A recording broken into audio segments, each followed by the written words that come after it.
Hello बच्चों, class 10th का अगला टॉपिक हमारा है इमेज फॉर्मेशन बाय लेंसेज। आपको पता है बच्चों, हम मिरर की इमेज फॉर्मेशन फाइंड आउट कर चुके हैं, कैसे इमेज बनाते हैं। रियल होगी, वर्चुअल होगी, इन्वर्टेड होगी, less than size object size होगी, ग्रेटर देन ऑब्जेक्ट साइज होगी। आज हम लेंस के बारे में डिस्कस करेंगे। तो सबसे पहले हम बात करते हैं बच्चे कन्वेक्स लेंस की। पिछले लेक्चर में हमने ये देखा था कि हम किस प्रकार से लेंसेज को आइडेंटिफाई कर सकते हैं। ठीक, तो ये ग्लास है, ये एयर है, तो यहाँ बच्चे ये एफ हो गया, ये एफ हो गया प्रिंसिपल फोकस, और ये हो गया 2F, तो ये भी यहाँ क्या आ जाएगा बच्चों 2F। पहला केस है कि अगर आपका ऑब्जेक्ट इन्फिनिटी पे है, ऑब्जेक्ट कहाँ है, इन्फिनिटी पे है, when object is at infinity.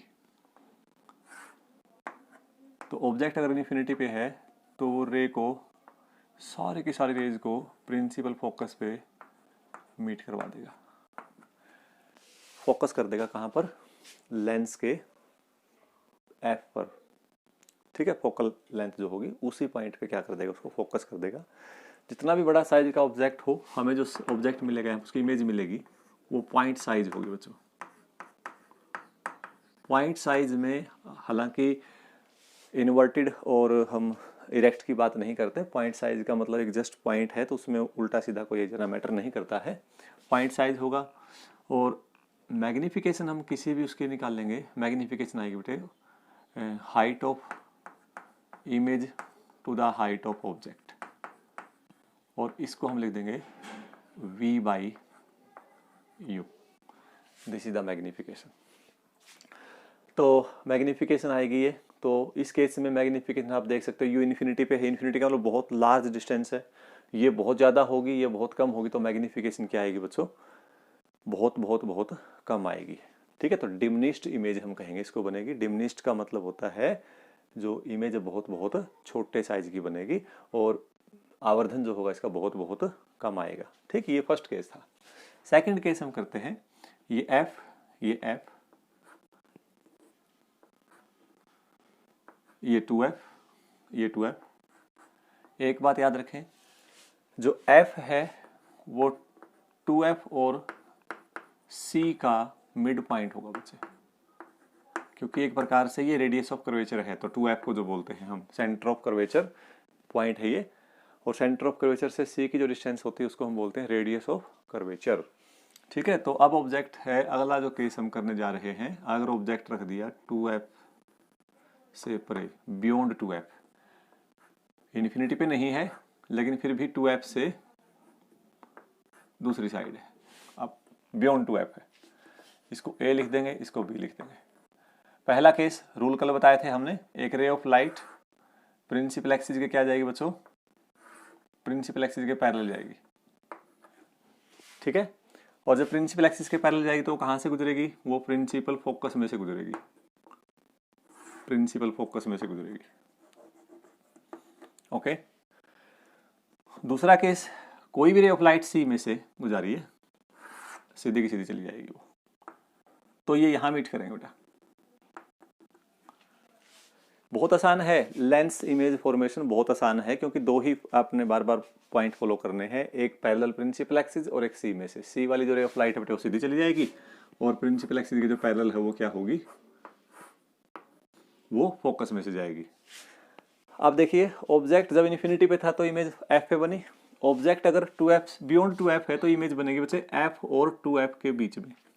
Size कैसा है, छोटा है, तो इसमें साइज ऑफ इमेज जो आएगा, साइज जो होगा वो less than size of object, size of object, size of object. ठीक है, पहला पॉइंट। दूसरा, मैग्निफिकेशन का फॉर्मूला बच्चों वही है, A dash B dash divide by AB, इसका फॉर्मूला बच्चों V अपॉन U। अब मैग्निफिकेशन पॉजिटिव आएगी या नेगेटिव आएगी, दोनों से ही आप चाहे इससे देखो चाहे इसे देखो पता चल जाएगा। मैंने आपको बताया हुआ है, अगर इमेज इन्वर्टेड बनती है तो हमेशा मैग्निफिकेशन नेगेटिव आएगी, बिल्कुल है, देखिए नेगेटिव आएगी। इस हिसाब से देखोगे तो देखो, V किस तरफ मापोगे, राइट साइड में, तो V आएगा पॉजिटिव। U मापोगे बच्चे लेफ्ट साइड में, तो U आएगा नेगेटिव। ये पॉजिटिव ये नेगेटिव, तो ओवरऑल जो हमारा मैग्निफिकेशन हो जाएगा नेगेटिव हो जाएगा। और नेगेटिव मैग्निफिकेशन का मतलब क्या है कि इमेज उल्टी बनेगी। साइज कैसा होगा, छोटा है ना, अगर ये साइज छोटा आप यहाँ वैल्यू पुट करो तो v की, वैसे यहाँ भी देख लो v कम है u ज़्यादा है, v कम है u ज़्यादा है, इमेज की हाइट कम है ऑब्जेक्ट की हाइट ज़्यादा है, तो इसलिए ये जो वैल्यू आएगी वो 1 से कम आएगी। तो जो मैग्निफिकेशन का जो मैग्नीट्यूड है वो 1 से कम होगा। और मैग्निफिकेशन क्या होगी बच्चों, नेगेटिव होगी। इमेज कैसी बनेगी, रियल बनेगी। कहाँ बनेगी, f एंड 2f के बीच में। सारी की सारी प्रॉपर्टी आपने यहाँ एक्सप्लेन कर दी। देखो कहाँ बनेगी, f एंड 2f के बीच बनेगी, रियल होगी, इन्वर्टेड होगी, मैग्निफिकेशन 1 से कम होगी और नेगेटिव होगी। नेक्स्ट पॉइंट हम लेते हैं, अगर कोई भी ऑब्जेक्ट हमने 2f पर रख दिया, 2f पर रख दिया, लेट दिस इज 2f पर कोई ऑब्जेक्ट रख दिया, ये a है बच्चों, ये b है, या ये 2f है, क्या है 2f है। अब यहाँ से रे ऑफ लाइट पैरेलल, पहला केस, तो पैरेलल रे ऑफ लाइट कहाँ से जाएगी बच्चों, पैरेलल रे ऑफ लाइट जाएगी f में से, इस तरह से, ये प्रिंसिपल फोकस हो गया। उसके बाद एक जाएगी बच्चों c में से, c से जो रे ऑफ लाइट है वो सीधी जाएगी, और जहां भी ये काटेंगे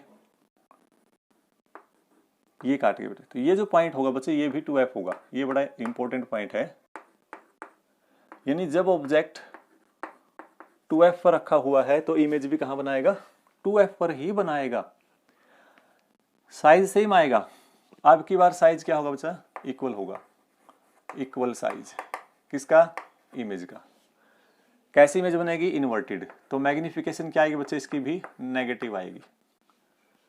मैग्निफिकेशन नेगेटिव आएगी और मैग्निफिकेशन जो होगी वो 1 के इक्वल होगी, क्योंकि जितने इमेज का साइज है उतना ही ऑब्जेक्ट का साइज है। या ये कह लीजिए सेंटर से u की जो वैल्यू है और सेंटर से v की जो वैल्यू है, बोथ वैल्यूज आर सेम, दोनों के दोनों वैल्यूज सेम आएंगी। इस हिसाब से हम इसको फाइंड आउट कर सकते हैं। Image inverted, real, image inverted, real, formed at 2f, magnification is negative and equal to 1 होगी और क्या होगी, नेगेटिव में आएगी। ठीक है, अगला केस, ये f है, ये 2f है, ये f है, ये 2f है। अब की बार ऑब्जेक्ट रख दिया f और 2f के बीच में। यहां से एक पहला केस क्या बचे, फर्स्ट केस इज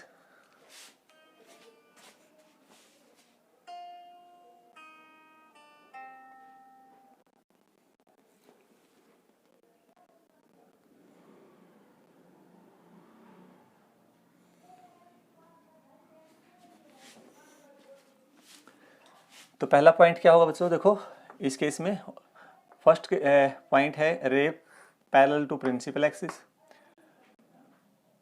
और कोई भी रे प्रिंसिपल एक्सिस के पैरेलल है तो हो जाएगी एफ में से। Second point, ray of light C में से पास करेगी, ये ए है ये बी है, तो ये रे ऑफ लाइट बच्चे सी में से जाएगी, तो ये कहीं इस तरह से जाके मिलेगी, कहीं दूर ऐसे, लाइक दिस, ऐसे आपकी इमेज फॉर्मेशन होगी। इसको आगे बढ़ा लीजिए। तो यहां आप देखिए अब की बार जो इमेज आई है बच्चों ये आई है।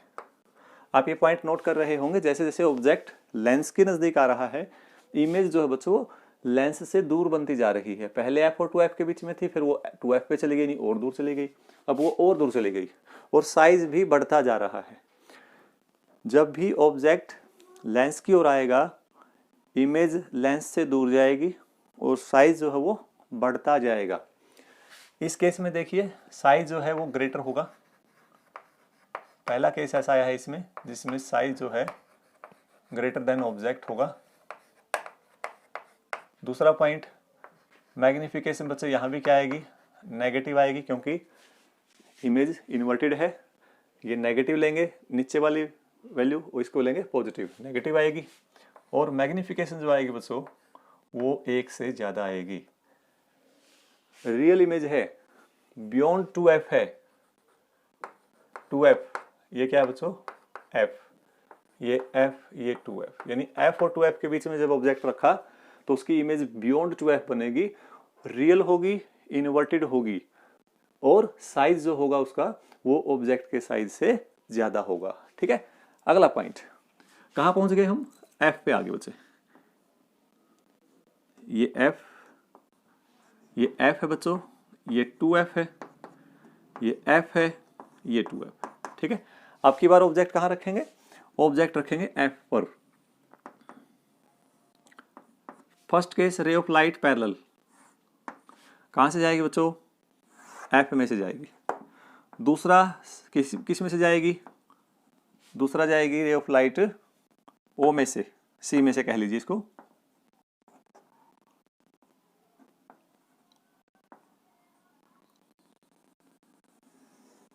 कुछ इस टाइप से आएगी, थोड़ा सा अगर इसको, क्योंकि ये f ज्यादा दूर है बच्चे, तो ये f भी हमारा उतना ही दूरी पर आपने दिखाना पड़ेगा। तो एक बार इसको देख लीजिए।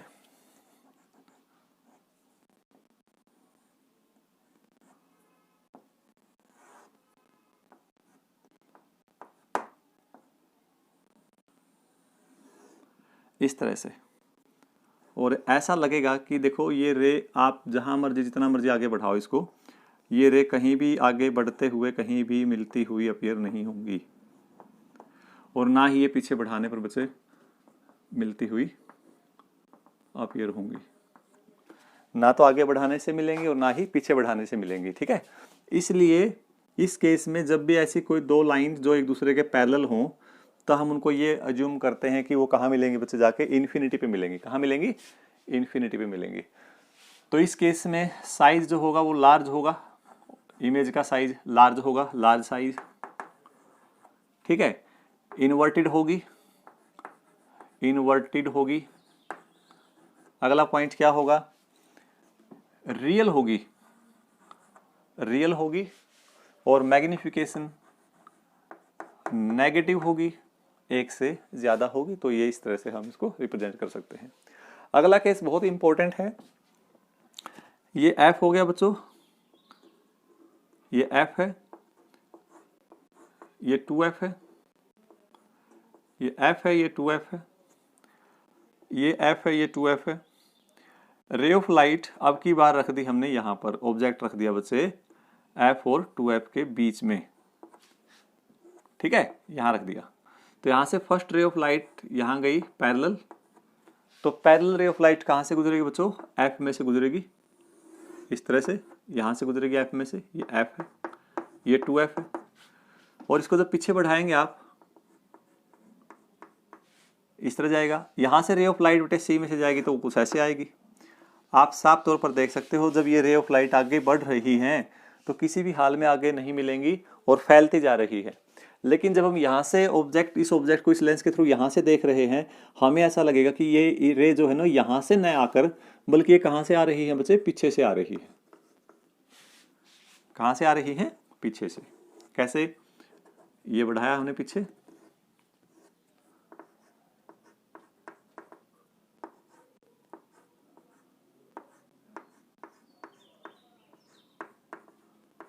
इस तरह से। ये जो आएगा ये हमारा इमेज बन जाएगा।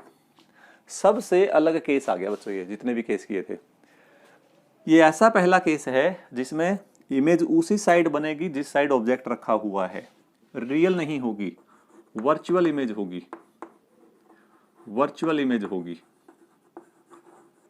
ठीक है, इरेक्ट होगी, मैग्नीफाइड होगी, इरेक्ट होगी, इरेक्ट का मतलब सीधा, वर्चुअल का मतलब आभासी, मैग्नीफाइड होगी, यानी मैग्निफिकेशन एक से ज्यादा आएगी। और खास बात यह बच्चे, मैग्निफिकेशन इसमें पॉजिटिव भी आएगी,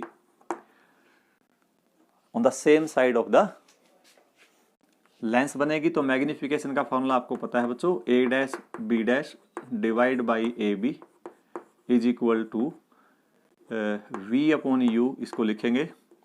अब इस केस में v भी क्या है? नेगेटिव है, और u भी क्या है बच्चों? नेगेटिव है। अगर दोनों नेगेटिव हैं तो नेगेटिव नेगेटिव पॉजिटिव, इसीलिए मैग्निफिकेशन क्या होगी इसकी? पॉजिटिव आएगी। एक से ज़्यादा होगी, पॉजिटिव होगी, उसी साइड बनेगी, आप ध्यान से देखिए, मान लेते हैं ये ऑब्जेक्ट है कोई, इस ऑब्जेक्ट को मैं ऐसे सामने ऐसे देख रहा हूँ सीधा, तो बच्चों मुझे ये ऑब्जेक्ट ऐसे ही दिखाई देगा। लेकिन जैसे मैं इस चौक के सामने एक लेंस रख देता हूँ और इस चौक को मैं इस प्रकार से आगे पीछे मूव करवाता हूँ कि ये चौक इस लेंस के एफ और ओ के कहीं बीच में आ जाए, तो आप क्या देखोगे कि लेंस में से जब इस चौक को आप देखोगे तो ये चौक ये दिखाई नहीं देगा, इसे बड़ा चौक दिखाई देगा आपको, ये नहीं दिखाई देगा। यानी हमें क्या दिखाई दे रहा है, ये दिखाई दे रहा है। क्यों दिखाई दे रहा है? क्योंकि हमें ऐसा लग रहा है कि रे कहाँ से आ रही है, रे ऊपर से आ रही है बच्चों, और इसलिए हमें ये इमेज फॉर्मेशन दिखाई देगी, वर्चुअल होगी। इस फॉर्मेशन को, इस कॉम्बिनेशन को हम एज ए मैग्नीफाइंग ग्लास भी यूज करते हैं। मैग्नीफाइंग ग्लास, इसको बच्चों मैग्नीफाइंग ग्लास के रूप में भी यूज कर सकते हैं हम इसको, ठीक है। मैग्नीफाइंग ग्लास का मतलब होता है जो छोटे ऑब्जेक्ट्स को बड़ा करके दिखाए, चाहे वो आपका आमतौर पर अगर आपने देखा हो जो छोटे छोटे पुर्जे जो इकट्ठे करते हैं, जैसे घड़ी ठीक करते हैं, आप घड़ी ठीक करवाने के लिए चले गए तो उसके पास जाके देखना बच्चों, उसके पास इस टाइप के लेंस मिलेंगे, छोटे छोटे पेच या जो पुर्जे हैं उनको देखने के लिए बार बार वो लेंस का यूज करता है। सुनार आमतौर पर इन्हीं का यूज करता है क्योंकि बहुत बारीक बारीक कणों को उसने ऑब्जर्व करना पड़ता है। और जो हमारे पंडित जी होते हैं जो हाथ की रेखाएं देखते हैं, अपना भविष्य, लोगों का भविष्य बताते हैं। हालांकि आजकल भविष्य नहीं बताया जा रहा किसी से, कोरोना कब काबू में आएगा, लेकिन फिर भी वो अपना भविष्य देखते हैं हाथ की रेखाएं देख के। तो आमतौर पर उसमें भी वो क्या करते हैं बच्चों, लेंस का यूज करते हैं, लेंस का उपयोग करते हैं। ओके, तो इसके लिए इसको मैग्नीफाइंग ग्लास के रूप में भी हम इसको यूज करते हैं। क्यों करते हैं? क्योंकि इसकी खास बात है दो, एक तो इमेज को सीधा बनाएगा क्योंकि हमें आसानी रहेगी पढ़ने में। अगर उल्टी इमेज बनाएगा बच्चे आपके समझ में नहीं आएगा, खासतौर पर जब अल्फाबेट्स की हम बात करते हैं। और दूसरा, ऑब्जेक्ट का साइज भी क्या करेगा, बड़ा कर देगा। 5 से 10 गुना साइज क्या है वो बढ़ा सकता है, वो डिपेंड करता है इसकी फोकल लेंथ पे। जितनी कम फोकल लेंथ का आप लेंस लोगे ना, उतनी ही उसकी मैग्नीफाइंग पावर क्या आएगी बच्चों, ज्यादा आएगी। दो प्रकार की पावर हम लेंस की डिफाइन करते हैं, वो हम थोड़ा सा आगे जाके डिस्कस करेंगे। ये लीनियर मैग्निफिकेशन इसी का हिस्सा है, मैग्नीफाइंग पावर का ही हिस्सा है। जितना ज्यादा आएगा मैग्निफिकेशन, इसका मतलब उतनी ही इसकी मैग्नीफाइंग पावर क्या है, ज्यादा है। ओके, ये आपका पहला केस था। कौन सा? Convex lens. अब अगर हम बात करें कनकेव लेंस की, तो कनकेव लेंस में दो ही केस बनते हैं बच्चों। एक तो अगर हम ऑब्जेक्ट हमारा इन्फिनिटी उस पे है, इन्फिनिटी पे है, तो अगर ऑब्जेक्ट इन्फिनिटी पे, तो इसका काम है बच्चों, रे को क्या करेगा, ये रे को डाइवर्ज करने का काम करेगा। इसलिए इस लेंस को बोलते हैं डाइवर्जिंग लेंस। इसको क्या बोलते हैं? कन्वर्जिंग लेंस बोलते हैं। तो यहाँ से कोई भी रे ऑफ लाइट क्या करेगा बच्चों, वो डाइवर्ज कर देगा, और इस तरह से डाइवर्ज करेगा कि हमें ऐसा लगेगा कि वो रे कहाँ से आ रही है, प्रिंसिपल फोकस में से आ रही है।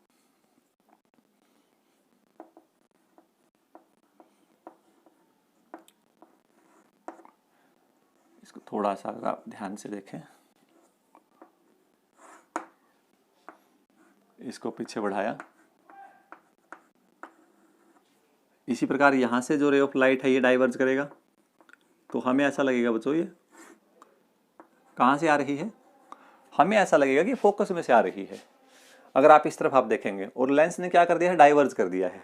कनकेव लेंस ने क्या कर दिया है, डाइवर्ज कर दिया रे ऑफ लाइट को।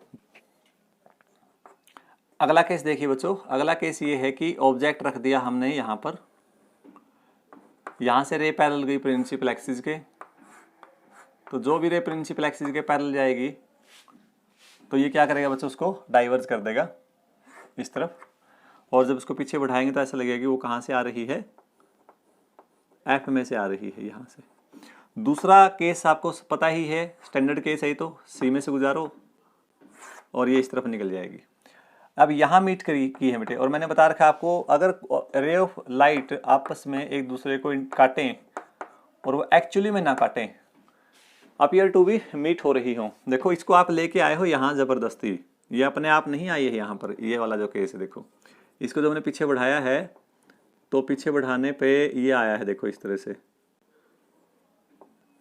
ऐसे, ये फोकस है बच्चे। तो जब ये पीछे बढ़ाया ऐसा लगेगा कि यहाँ काट रहे हैं, तो ये इमेज बनेगी बच्चे यहाँ पर। आप देखो इमेज जो है उसका साइज जो है ऑब्जेक्ट के साइज से छोटा है, इसलिए मैग्निफिकेशन 1 से कम आएगा। मैग्निफिकेशन बच्चों पॉजिटिव आएगा, इसलिए इमेज बनेगी डिमिनिश्ड, क्योंकि 1 से कम है, डिमिनिश्ड बनेगी, वर्चुअल बनेगी। और इसको हम एक और अगर बात कहें तो इरेक्ट बनेगी, ये इसकी इमेज फॉर्मेशन आएगी।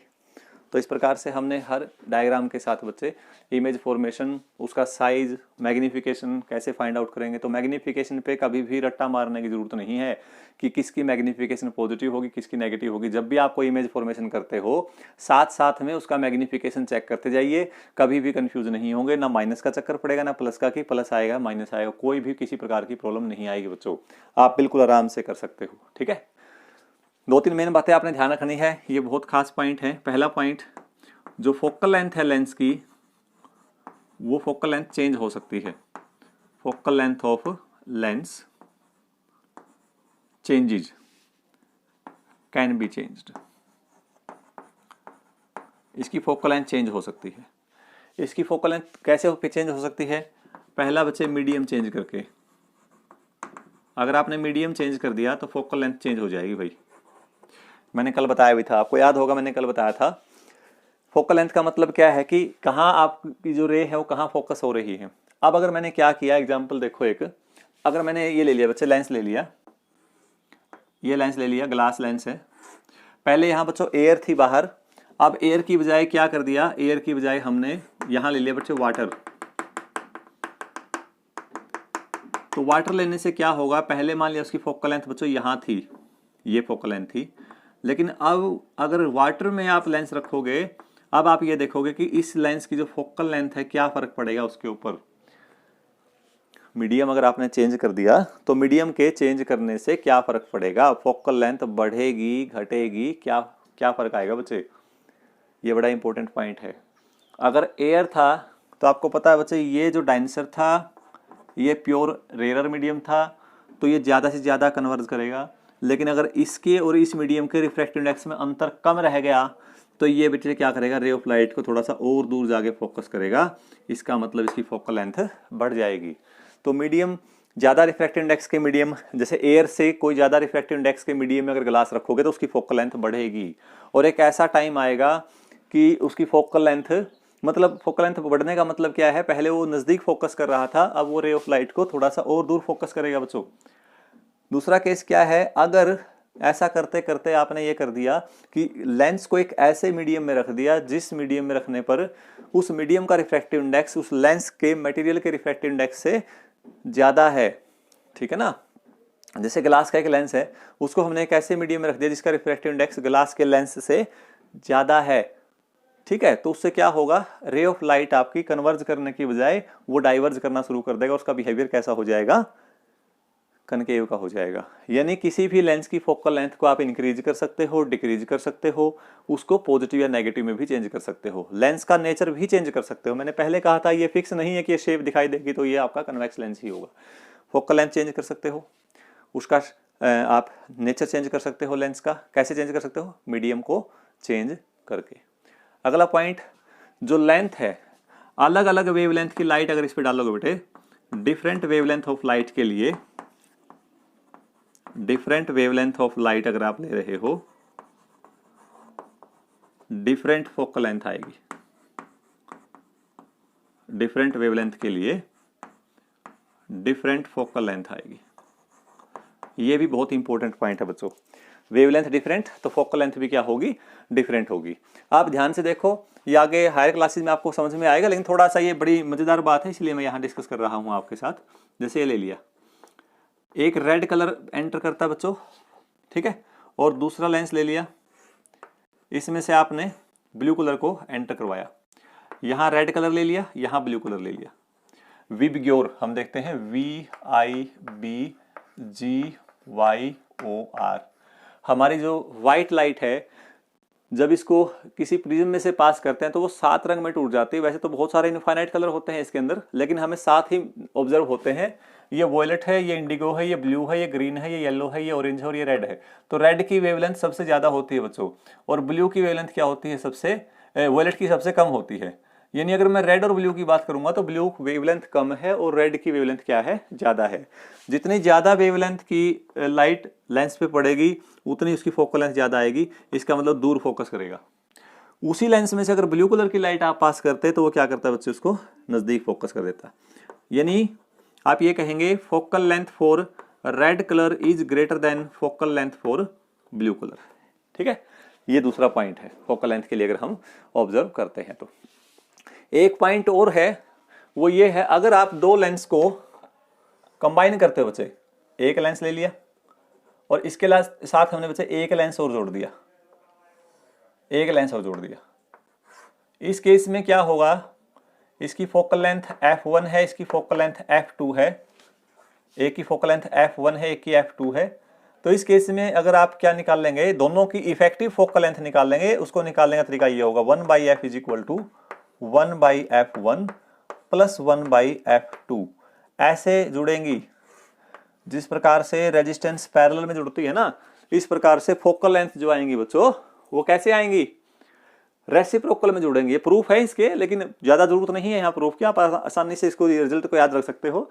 कोई भी दो लेंस अगर आपने लिए बच्चे, उनकी फोकल लेंथ ऐसे आएगी। अब जैसे मान लें दोनों लेंस कन्वेक्स हैं, ये 20 सेंटीमीटर और ये 10 सेंटीमीटर, तो आपसे कोई कहे इनकी इफेक्टिव फोकल लेंथ बताओ कितनी आएगी।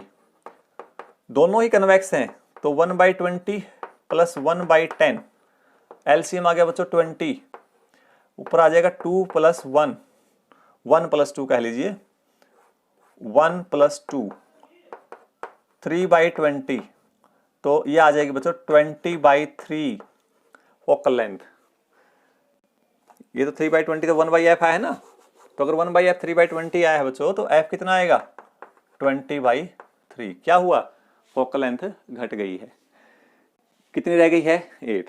पहले ये 20 सेंटीमीटर पे लाइट को फोकस कर रहा था, ये 10 सेंटीमीटर फोकस कर रहा था, दोनों को कंबाइन कर दिया। अब दोनों कंबाइन करके उस लाइट को जस्ट लगभग 6 सेंटीमीटर या 7 सेंटीमीटर के आसपास क्या करेंगे बच्चों, फोकस करेंगे। जब भी दो सेम लाइक लेंसेज को आप कंबाइन कर रहे हो तो हमें इस प्रकार का रिजल्ट मिलेगा। लेकिन अगर ऐसा होता कि आप लेंस ले रहे होते, एक लेंस तो ले लिया आपने कन्वेक्स और एक लेंस ले लिया बच्चों कनकेव, इनको कंबाइन करते, इसकी फोकल लेंथ 20 सेंटीमीटर है, इसकी फोकल लेंथ 10 सेंटीमीटर है, एक कन्वेक्स है और एक क्या है, कनकेव है, तो इसका रिजल्टिंग लेंस कॉम्बिनेशन क्या बनेगा, ये ओवरऑल किस रूप में बिहेव करेगा। क्योंकि यहाँ तो दोनों कन्वेक्स थे तो इनका कॉम्बिनेशन भी कन्वेक्स ही आएगा, नेचुरल सी बात है। लेकिन यहाँ क्या होगा, यहाँ देखो कन्वेक्स की फोकल लेंथ हमेशा क्या होगी बच्चों, पॉजिटिव होगी, क्योंकि कन्वेक्स की फोकल लेंथ ये है, देखो यहाँ से ये मापते हैं, ये हमेशा पॉजिटिव आएगी। किसी भी केस में देख लीजिए, ऑब्जेक्ट के दूसरी साइड जब रे जिस पॉइंट में से, जिस फोकस में से रे पास हो रही है वो फोकल लेंथ लेंगे। लेकिन कनकेव लेंस की फोकल लेंथ क्या होगी, नेगेटिव होगी। क्या होगी, नेगेटिव होगी। कनकेव लेंस की फोकल लेंथ क्या होगी, नेगेटिव होगी। तो अगर कनकेव लेंस की फोकल लेंथ नेगेटिव होगी तो एफ आ जाएगा बच्चों उस केस में -10। -10। इसमें कॉम्बिनेशन निकालो, कॉम्बिनेशन क्या आएगा 1/20 -1/10, ये आ जाएगा, एलसीएम आ गया बच्चों 20, 2 - 1 दिस इज इक्वल टू 1/10। तो फोकल लेंथ आ जाएगी f is equal to 10 centimetre. किसकी आई, प्लस की। अगर कॉम्बिनेशन की फोकल लेंथ प्लस की आ रही है तो इसका मतलब ये पूरा का पूरा लेंस कंबाइन होकर क्या किसके रूप में बिहेव करेगा, ये कन्वेक्स लेंस के रूप में बिहेव करेगा। लेकिन उस कॉम्बिनेशन की फोकल लेंथ क्या आएगी, 10 सेंटीमीटर। ओवरऑल ये लेंस जो है वो क्या करेगा बच्चों, ये शायद गलत निकल गया बच्चा, एक बार ध्यान से देखो इसको दोबारा निकालो एलसीएम को। देखो एलसीएम आ गया 20, 1 - 2 -1/20, तो f की वैल्यू आ जाएगी बच्चों -20 सेंटीमीटर। एक लेंस कन्वेक्स था, एक कनकेव था, दोनों की फोकल लेंथ कंबाइन की, कंबाइन फोकल लेंथ आ गई negative. Combine focal length negative आने का मतलब है आपका ये दोनों का लेंस का कॉम्बिनेशन कौन से लेंस के रूप में बिहेव करेगा बच्चों, ये कौन से के रूप में बिहेव करेगा, कनकेव के रूप में बिहेव करेगा। क्योंकि नेचर कैसा आ गया इसका, कनकेव आ गया। और कितने फोकल लेंथ आएगी, 20 सेंटीमीटर आएगी। ओके, एक पॉइंट और है इसमें छोटा सा, power of a lens. Power of a lens, power of a lens होती है बच्चे the ability of a lens to converge the और diverge the ray of light. ability of a lens to converge or diverge the ray of light, that is called power of a lens। अब खुद देखो, दो lens ले लिया आपने, एक lens तो ये ले रखा है और एक लेंस ये ले रखा है। इसने तो उस रे को बच्चे यहाँ कन्वर्ज कर दिया और ये उस रे को यहाँ कन्वर्ज कर रहा है। तो जो लेंस जितना नजदीक कन्वर्ज करेगा अपने, उसका मतलब उसकी पावर ज्यादा है। उसकी पावर क्या है बच्चों? ज्यादा है। और जो दूर करेगा उसकी पावर क्या है? कम है। तो पावर को आमतौर पर डिफाइन करते हैं 1/f। The reciprocal of focal length of a lens is known as power. Convex lens की पावर पॉजिटिव आएगी, कनकेव लेंस की पावर नेगेटिव आएगी। जितनी फोकल लेंथ ज्यादा होगी उस लेंस की रे को कन्वर्स करने की या डाइवर्स करने की जो एबिलिटी है वो उतनी ही कम होगी जितनी फोकल लेंथ ज्यादा होगी। ये बात ध्यान से सुन ले बच्चों। इस पावर को और किसी भी लेंस की मैग्नीफाइंग पावर को या मैग्निफिकेशन को आप कंपेयर न करें, वो एक अलग कॉन्सेप्ट है।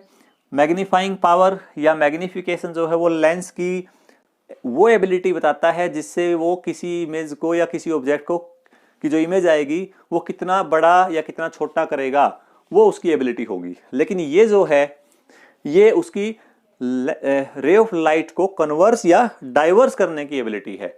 दिस इज कॉल्ड, और इसकी यूनिट आएगी डायोप्टर। डायोप्टर इसकी यूनिट होगी और ऐसा यूनिट बेटे इसकी डायोप्टर है और इसको आप मीटर इनवर्स भी लिख सकते हो। क्या लिख सकते हो? Metre inverse. यानी फोकल लेंथ अगर मीटर में है तो पावर किस में आएगी बच्चों? डायोप्टर में आएगी। जैसे एक क्वेश्चन पूछ लिया आपसे, अगर फटाफट हम करें एक क्वेश्चन।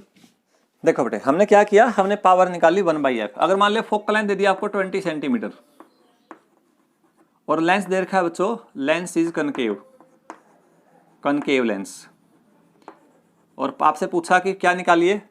पावर निकालिए। तो पहली बात तो कनकेव लेंस की फोकल लेंथ होती है बच्चों नेगेटिव, तो -20 सेंटीमीटर लिखोगे इसको। फिर निकालनी पावर, पावर आएगी 1/f। 20 सेंटीमीटर के सबसे पहले मीटर बनाओगे, अदरवाइज गड़बड़ करोगे आप यहाँ पर। तो क्योंकि ये जो यूनिट आई है वो मीटर के हिसाब से आती है। तो 20 सेंटीमीटर हो गया बच्चे 1/20, 1/100 अगर लिखें इसको, -20/100। f की वैल्यू आ गई बच्चे -20/100। तो f की वैल्यू यहां पुट करो, 1/f की जगह रख दिया 20/100, तो 100 चला गया ऊपर, नेगेटिव 5 डायोप्टर आ जाएगा। तो इसका आंसर आएगा -5 डायोप्टर या -5 मीटर इनवर्स। ये इसका आंसर आ जाएगा। ठीक है। अगर दो लेंस आपने कंबाइन कर दिए, उनकी पावर क्या आएगी? 1/f को क्या लिखा आपने? P। 1/f1 को क्या लिखा? P1। 1/f2 को क्या लिखा आपने? P2। ये उनका कॉम्बिनेशन का पावर आ जाएगा। याद रखें दोनों लेंस कन्वेक्स हैं तो दोनों प्लस आएंगी। एक कन्वेक्स एक कनकेव है तो एक प्लस की एक माइनस की आएगी। दोनों कनकेव लेंस है तो दोनों किसकी आएंगी बच्चों? माइनस की आएंगी। ये बात आपने ध्यान रखनी है। जब भी क्वेश्चन करेंगे, न्यूमेरिकल करेंगे, आपने हर क्वेश्चन के साथ साइन कन्वेंशन का ध्यान जरूर रखना है कि साइन कन्वेंशन क्या क्या आएंगी। ओके, ये केस हो गया। एक और खास बात देखें, अगर दो लेंस कंबाइन कर रखे हैं ना बच्चों, मान ली दो लेंस कंबाइन कर दिए तो उनकी मैग्निफिकेशन जो आएगी, ओवरऑल मैग्निफिकेशन दोनों लेंस की, मैग्निफिकेशन ऑफ टू लेंस, मान लिया इसकी मैग्निफिकेशन m1 है, इसकी मैग्निफिकेशन m2 है। मैग्निफिकेशन का मतलब समझते हो ना? मैग्निफिकेशन का मतलब ये है कि ये ऑब्जेक्ट को कितने गुना बड़ा करके दिखाएगा, कितने गुना छोटा करके दिखाएगा। तो उसके लिए ओवरऑल जो मैग्निफिकेशन आएगी m, that is equal to product of the two, m1 into m2। ये उनकी मैग्निफिकेशन आ जाएगी। कहने का मतलब ये है, अगर आपने 10 कन्वेक्स लेंस एक दूसरे के साथ कंबाइन कर दी, इस प्रकार से 10 लेंस कंबाइन कर दिए और एक लेंस की मैग्नीफाइंग पावर या जो मैग्निफिकेशन है 2 है, तो 10 कॉम्बिनेशन अगर आपने किए हैं तो टोटल मैग्निफिकेशन कितनी हो जाएगी? 20 हो जाएगी। इसका मतलब क्या है? अगर आप इस लेंस के सामने, इस कॉम्बिनेशन के सामने 1 मीटर का ऑब्जेक्ट रखते हैं, कितने का रखते हैं बच्चों? 1 मीटर का, और इसकी मैग्निफिकेशन क्या है? 2 है। यानी हमने एक ऐसा अरेंजमेंट किया है, इस तरह से किया है हमने कोई अरेंजमेंट, ये वाला इस तरह से किया है कि ये ऑब्जेक्ट जो है यहाँ पर हमें इसका डबल साइज मिलेगा। इसका क्या मिलेगा? डबल साइज मिलेगा। कोई ऐसी अरेंजमेंट हमने ले ली।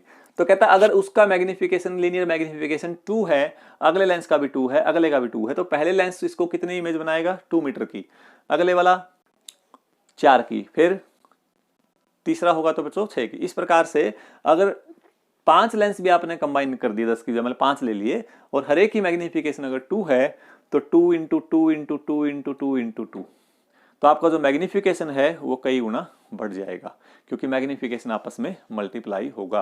तो दो लेंस को कंबाइन करते हुए 3 रिजल्ट हमारे सामने आए हैं। पावर डायरेक्ट जुड़ेगी, फोकल लेंथ रेसिप्रोकल में समाएगा, और मैग्निफिकेशन किस में आएगी? मल्टीप्लाई में। ये आएगा बच्चे डायरेक्ट सम, ठीक है, ये आएगा रेसिप्रोकल सम, और ये आएगा बच्चे मल्टीप्लाई। ये दोनों तीनों रिजल्ट आप याद रख सकते हो। तो ये था बच्चों हमारा chapter number first, refraction and reflection of light. ठीक है, अगर फिर भी आपको कोई प्रॉब्लम है किसी टाइप की, आप मेरे को व्हाट्सएप या मेल पे या मैसेंजर पे कोई मैसेज छोड़ सकते हो। ठीक है, उम्मीद करते हैं आपको बिल्कुल अच्छे से ये समझ में आया होगा। नेक्स्ट चैप्टर हम जल्दी ही लेके आएंगे, human I and the colourful world, उसके बारे में हम नेक्स्ट लेक्चर में बात करेंगे। Okay, thank you.